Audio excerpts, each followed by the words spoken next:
scientific world. Now in this video lecture we are going to understand simple staining from microbiology. Let's start our lecture.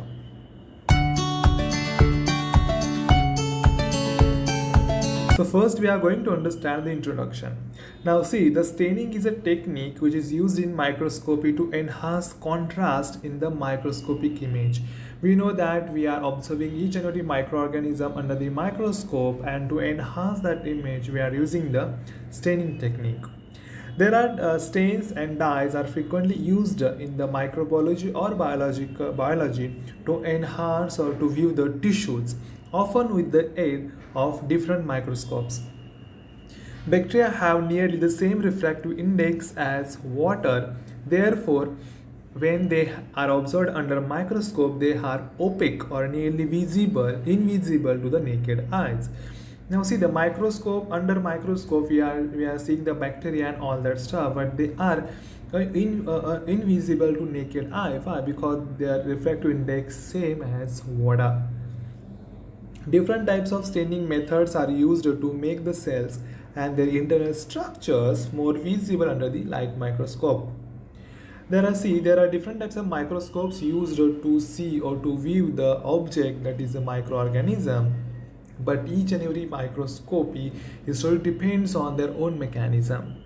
Microscopes are of little use unless the specimens are viewing or prepared properly. Microorganisms must be fixed and stained to increase visibility, accentuate specific morphological features, and preserve them for the future use. As I said, there are different types of microscopes and different types of objects or microorganisms can be observed under the microscope. But before that going to observe under the microscope, we have to prepare the sample. Now each and every microscope is different from each other in the view of sample preparations. And for the sample preparation we have to use the stains, and the stain is a substance that addresses to the cell, giving the cell color. The presence of a color gives the cell significant contrast, so they are much more visible. Different stains have different affinities for different organisms or different parts of organisms. Now let's see what is simple staining. The staining process involves immersing the sample, that is before or after fixation and mounting, in dye solution, followed by rinsing and observation.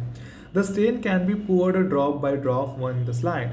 Simple staining is a one-step method using only one dye. That we have to remember this statement, that simple staining is one-step method because here only one dye is used. Basic dyes are used in direct stain and acidic dyes are used in negative stain.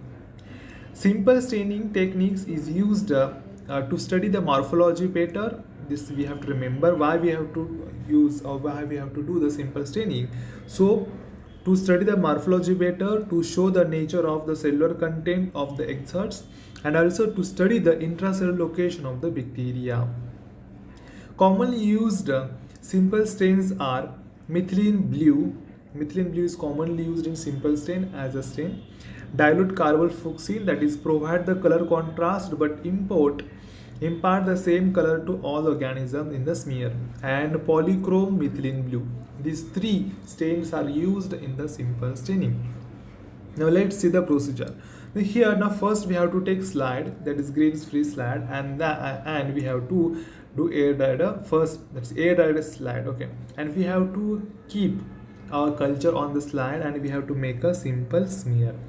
After that we have to flood this smear with the help of stain. Now here mostly methylene blue is used in simple staining.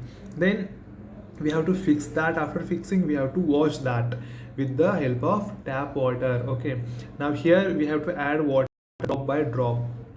Then after washing we have to air dry, and after air drying we have to observe the under microscope by applying the cedar wood oil.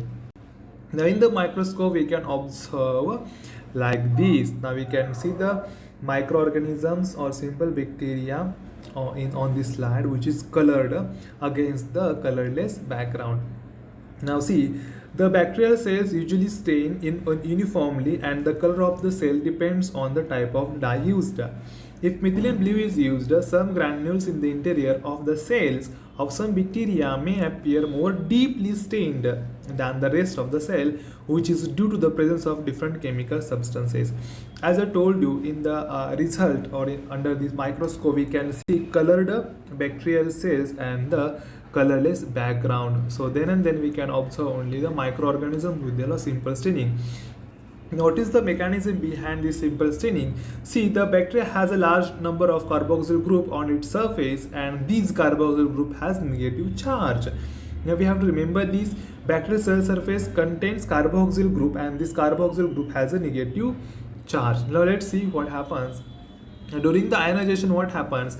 This COOH means carboxyl group converts into the COO minus plus H plus. Okay. Further, this H plus replaced by the positively charged Na plus or K plus ions. When the simple stains are used to it has chloride group, and this chloride group further combines with the Na plus or K plus, so it becomes KCl or NaCl. Thus, the ionic bond is formed in between positively charged Mg plus ions and cell surface. So mostly these Mg plus ions or K plus or NaCl, they form bonding with the cell surface, and they form the colored cell surface. This results into the staining of the cell. So this is simple mechanism behind the simple staining. So thanks a lot guys. If you have any question, you can comment or you can make